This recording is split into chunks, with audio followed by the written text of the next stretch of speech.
When you miss someone who makes you feel worthless, it's easy to spiral into negative thinking.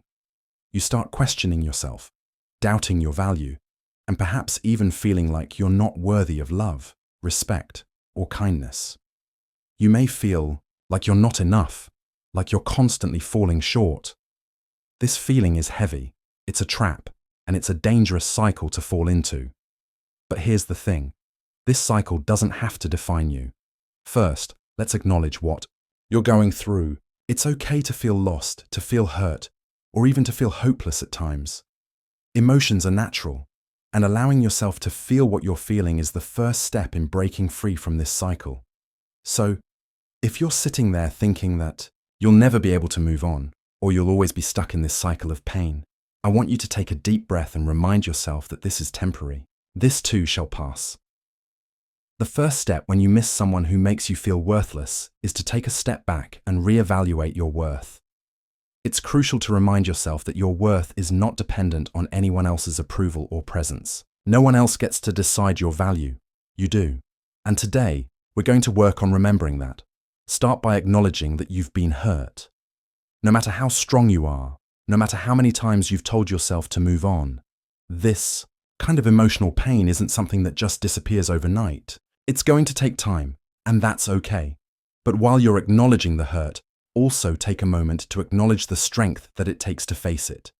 You are here, trying to understand how to heal and move forward. That in itself is a sign of your strength. You are resilient, even when it feels like you're falling apart. And now that we've acknowledged the pain, let's take a moment to ask ourselves some tough questions. These questions will help guide us through the healing process, and they'll give us some clarity about our feelings. The first question is, why do I feel worthless because of this person? Think about this for a moment. Why do you allow this person, or their absence, to make you feel worthless? Is it because they've said things to you that hurt? Or maybe because their actions didn't align with how they made you feel in the beginning? Is it because you've been waiting for their approval or validation, only to find that it never comes? These are important questions to reflect on because understanding why you feel the way you do is the first step toward reclaiming your sense of self-worth. Another important question to ask yourself is, what makes me feel valuable, regardless of this person's actions or opinions? Your worth comes from within. It's not about what someone else says or does. It's about what you believe about yourself. Take a moment to think about what makes you feel valued. It could be something small, like a skill you have or a quality that makes you unique. Maybe it's your ability to love, your creativity, or your resilience. These things are valuable. They are part of what makes you, you. When you're in a space where someone's absence or actions make you feel less than, it's easy to forget what makes you shine. But now is the time to bring that back to the surface. Your value is real, and it's not defined by anyone else. Next, we need to talk about boundaries. Setting boundaries is one of the most powerful ways you can begin to reclaim your worth. When someone has made you feel worthless, it's likely because you've allowed them to have too much power over your emotional state.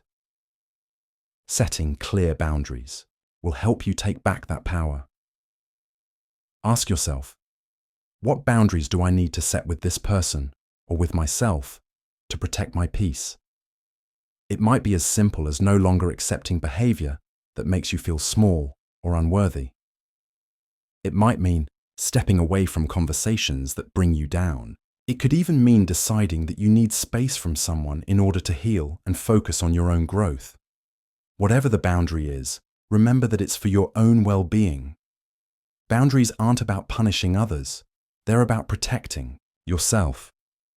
Now that you've acknowledged your feelings and are starting to set boundaries, let's talk about taking action to heal. Healing doesn't happen by just thinking about it. It's an active process, one that requires you to be intentional about your growth. Here are some steps you can take to start healing from the pain of missing someone who has made you feel worthless. First, invest in yourself. This might mean focusing on your health, physically, emotionally, and spiritually. Do things that nourish your soul. Read books that inspire you. Practice self-care.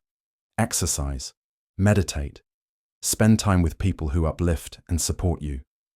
Do things that remind you of who you are outside of this relationship or situation. Another action you can take is to seek support. This might come in the form of talking to a trusted friend or a therapist. Sometimes we need someone to reflect back to us the things we can't see about ourselves.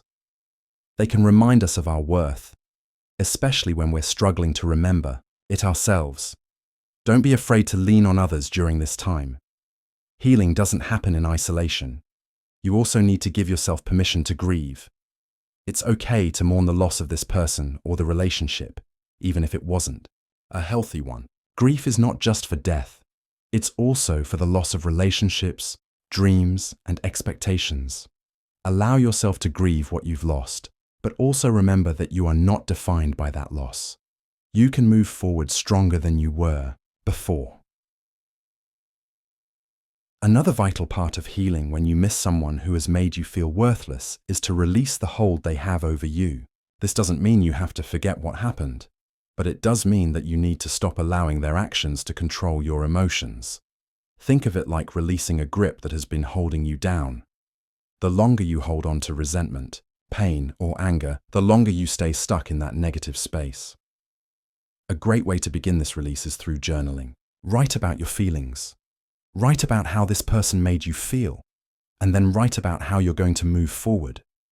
By putting your emotions on paper, you release them from your mind and begin the process of healing. You might also want to write a letter to this person. You don't have to send it, but it can be cathartic to express your feelings in writing. Let go of what no longer serves you. Lastly, embrace the idea of renewal. After the storm, there's always a chance for a fresh start. Your story doesn't end here. You can start a new chapter, one where you redefine your worth, create new boundaries, and walk forward with strength and confidence. Remember, you are not who you were in that past moment. You are growing, evolving, and learning to embrace your worth more deeply every day. Don't be afraid to rewrite your narrative. If you've made it this far, I hope you've learned something today. I hope you now realize that missing someone who makes you feel worthless doesn't have to control you. You have the power to heal, to reclaim your worth, and to move forward with a renewed sense of self. Your worth is not up for negotiation. It's already inside of you. Don't let anyone or anything make you forget that.